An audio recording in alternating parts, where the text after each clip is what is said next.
Friends, आज के इस वीडियो लेक्चर में आपका स्वागत है। और आज हम टेंस के अगले कड़ी में प्रेजेंट एंड डेफिनिट का नेगेटिव सेंटेंस पढ़ेंगे। स्टूडेंट्स, मैं टेंस का एक एक चीज़ का एक एक पार्ट्स का अलग अलग मैं सेपरेट वीडियो बना करके अपलोड कर रहा हूं ताकि आपको टेंस बेहतर ढंग से समझ में आ सके। स्टूडेंट्स, आज का जो हमारा वीडियो है यह स्पेशली बिगिनर्स के लिए है। तो आइए स्टार्ट करते हैं। देखें, प्रेजेंट एंड डेफिनिट टेंस, इसका पहचान ता है, ती है, तेया होता है। इसका पॉजिटिव सेंटेंस मैं पढ़ा दिया हूँ। सब्जेक्ट, नो हेल्पिंग और main verb first form S plus object plus other word. इसका जो है स्ट्रक्चर होता है। अब एक सेंटेंस तक है, मेरे कक्षा अध्यापक मुझे पढ़ाते हैं। ये हमारा प्रेजेंट एंड डेफिनिट का पॉजिटिव सेंटेंस का हमारा एक सेंटेंस है। इसका ट्रांसलेट करना है तो मेरे अध्यापक का हो जाएगा students my class teacher. My class teacher, मेरे कक्षा अध्यापक। पढ़ाने का इंग्लिश क्या होगा स्टूडेंट्स? टीच। ये सिंगुलर सब्जेक्ट है तो इसमें एस एस ऐड करेंगे। यहाँ सी एच है तो इसमें हम एस लगाएंगे, टीचेज। और मुझे का क्या हो जाएगा? Me. My class teacher teaches me. Next sentence देखें, हम लोग अपने स्कूल जाते हैं। हम लोग की इंग्लिश क्या होगी? वी। जाने का क्या होगा? गो। यह प्लूरल है तो इसमें एस ऐड नहीं होगा, वी गो। अब यहाँ क्या लिखेंगे? टू। और वी के साथ अपने की इंग्लिश होती है और विद्यालय का क्या हो जाएगा? School. We go to our school. Students, यहाँ वी के साथ अपने की इंग्लिश और होती है, आई के साथ माई होगा, यू के साथ योर होगा, सी के साथ हर होगा, दे के साथ देयर होगा, किसी एक पुरुष के साथ हिज होगा, जैसे राम के साथ हिज होगा। एक स्त्री होगा तो हर होगा, जैसे सीता के साथ हर होगा। एक स्त्री एक पुरुष के साथ देयर होगा, जैसे राम और सीता अपने स्कूल जाते हैं तो वहां देयर हो जाएगा। स्टूडेंट्स, हम आगे बढ़ते हैं नेगेटिव सेंटेंस पर, अर्थात नकारात्मक वाक्य हमें आज यह पढ़ना है। अगर प्रेजेंट एंड डेफिनिट टेंस का कोई नेगेटिव सेंटेंस होगा जिसके मेन वर्ब में ता है, ती है, ते है लगा होगा तो उसका ट्रांसलेट बनाने के लिए हमारे पास एक स्ट्रक्चर है। We have structure here and subject does not, do not, main verb first form, object and other word. ये स्ट्रक्चर है जिस वाक्य में नहीं होगा।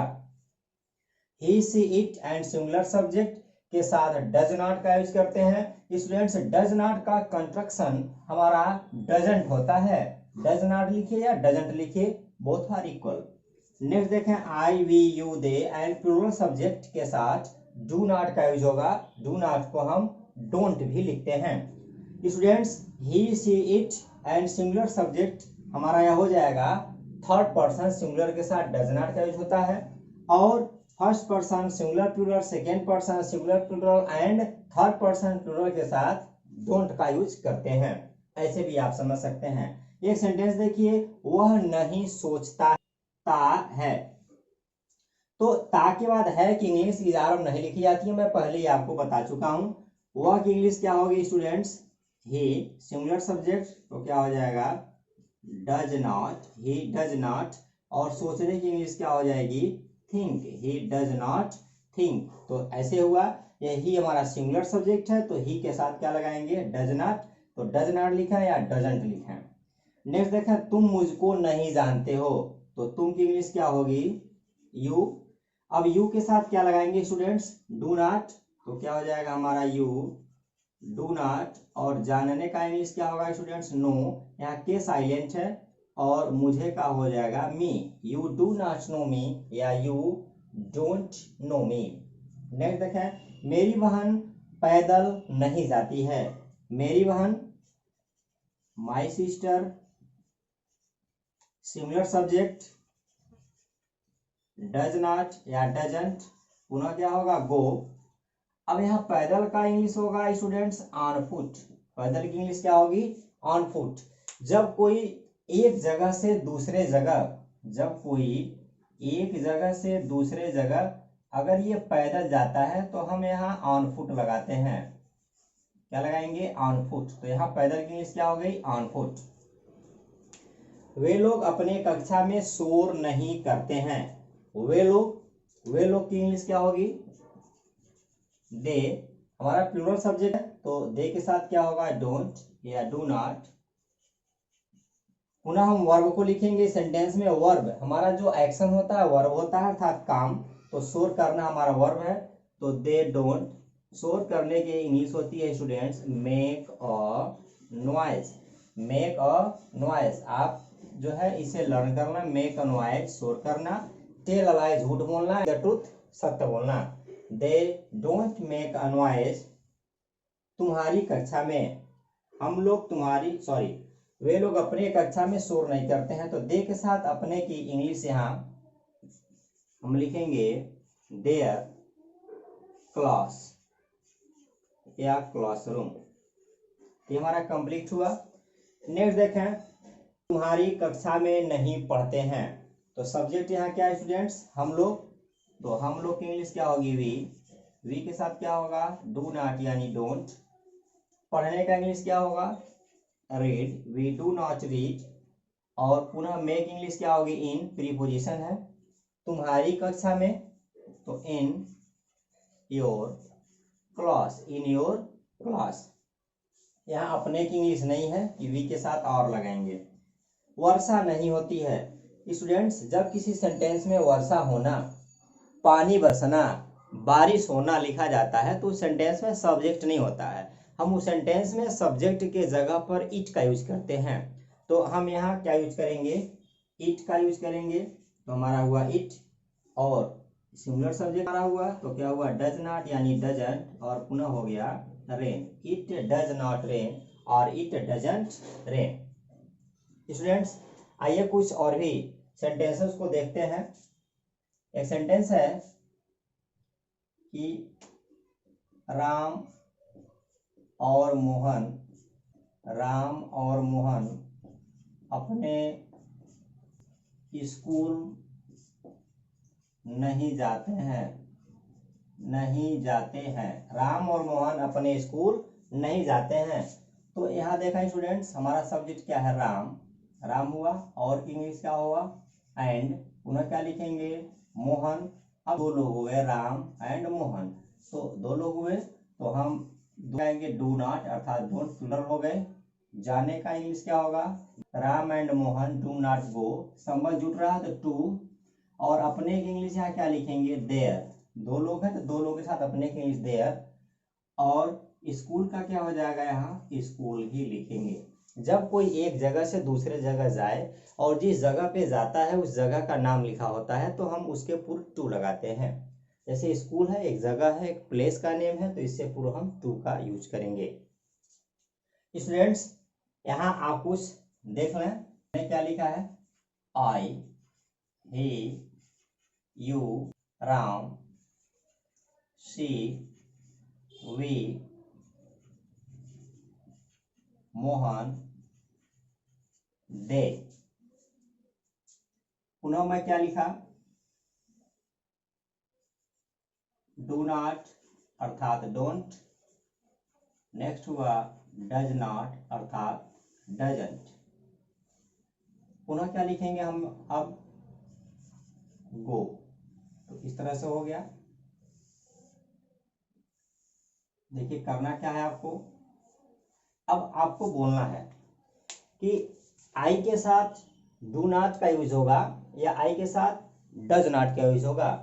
तो आई डोंट गो या आई डू नॉट गो ऐसे होगा। चलिए, आई do not go, he does not go, you do not go, Ram does not go, she does not go, we do not go, Mohan does not go and they do not go। तो students इस तरह से अगर आप बोलते हैं तो आपका प्रैक्टिस होगा। प्रैक्टिस से क्या होगा कि इन छोटे छोटे वाक्यों को आप बहुत आसानी से बोल ले जाएंगे।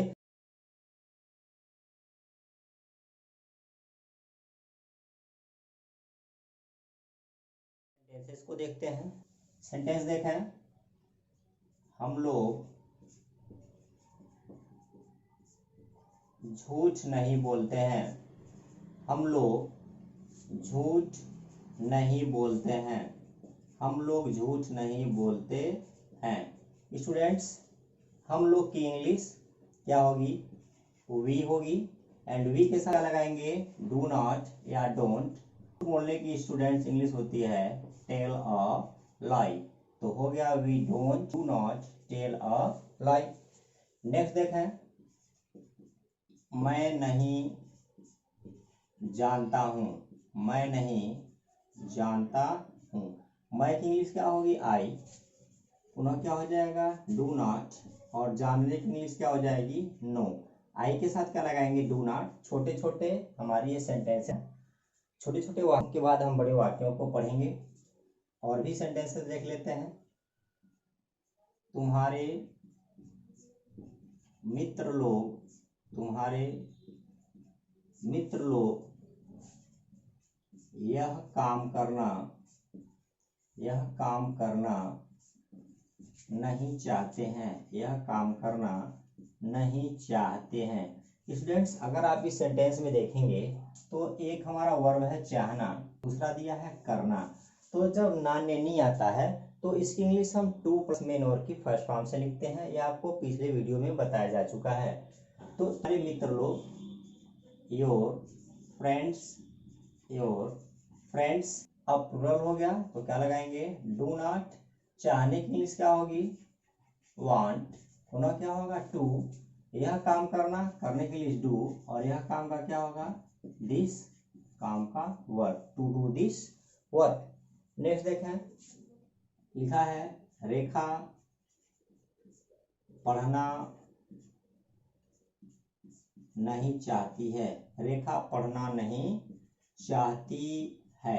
स्टूडेंट्स, रेखा सब्जेक्ट है, सिंगुलर सब्जेक्ट है, तो इसके साथ क्या लगाएंगे? डज नॉट यानी डजंट। चाहने का इंग्लिश क्या होगा स्टूडेंट्स? वांट। और पुनः क्या हो जाएगा? To read. रेखा पढ़ना नहीं चाहती है, Rekha does not want to read. तुम्हारा भाई जाना नहीं चाहता है, your brother does not want to go. मैं पढ़ाना नहीं चाहता हूँ, I do not want to read. इस तरह स्टूडेंट्स, और भी सेंटेंस देखिए, वह बोलना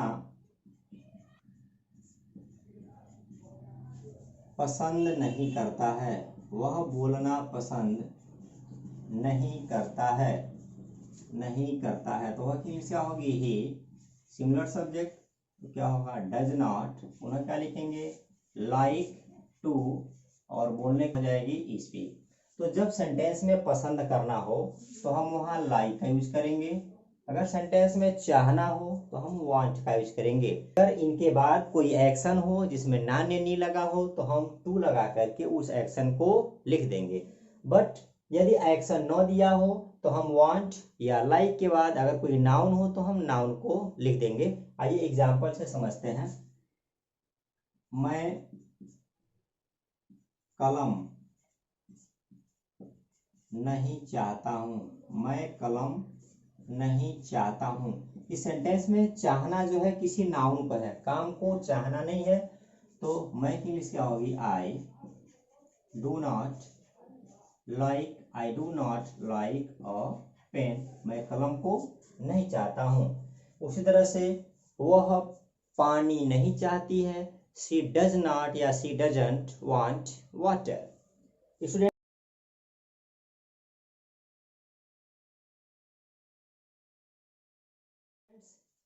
कभी कभी सेंटेंस में कभी नहीं आ जाता है, तो कभी नहीं की इंग्लिश हमारी नेवर होती है। और जब नेवर लिखी जाती है तो नेवर वाले वाक्यों में, सेंटेंसेस में डज नॉट और डू नॉट का कोई रोल नहीं होता है। स्ट्रक्चर देख लीजिए, यहाँ subject plus never plus main verb first form s या es plus object plus other word. Students, जब यहाँ से डज नॉट और डू नॉट हटेगा तो जो इसमें एस या ईएस है, जो डज में ईएस लगा है, वो हट करके फिर यहाँ आ जाएगा। तो नेवर के साथ सिंगुलर सब्जेक्ट होने पर अर्थात he she it and singular subject होने पर एस सी एस लगा देंगे, जबकि आई वी यू दे और प्लूरल सब्जेक्ट होने पर हम एस या ईएस नहीं लगाएंगे। आइए एग्जाम्पल से समझते हैं। एग्जाम्पल है, वह वहाँ कभी नहीं जाता है, वह वहाँ कभी नहीं जाता है। तो स्टूडेंट्स, वह की इंग्लिश हमारी क्या हो गई? ही अब हम यहाँ डज नॉट डू नॉट नहीं लिखेंगे, क्या लिखेंगे, नेवर।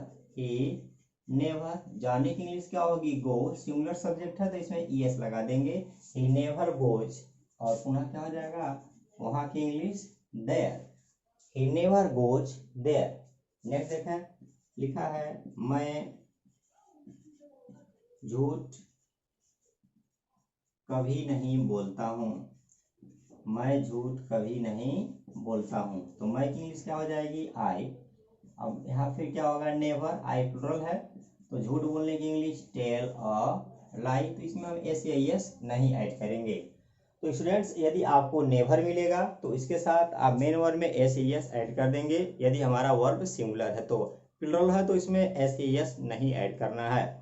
तो स्टूडेंट्स आज के इस टॉपिक में, आज के इस वीडियो में प्रेजेंट एंड डेफिनिट टेंस का नेगेटिव सेंटेंस पूरी तरह से समाप्त हो गया। फिर हम मिलते हैं अगले वीडियो में नए लेसन के साथ, तब तक के लिए बाय।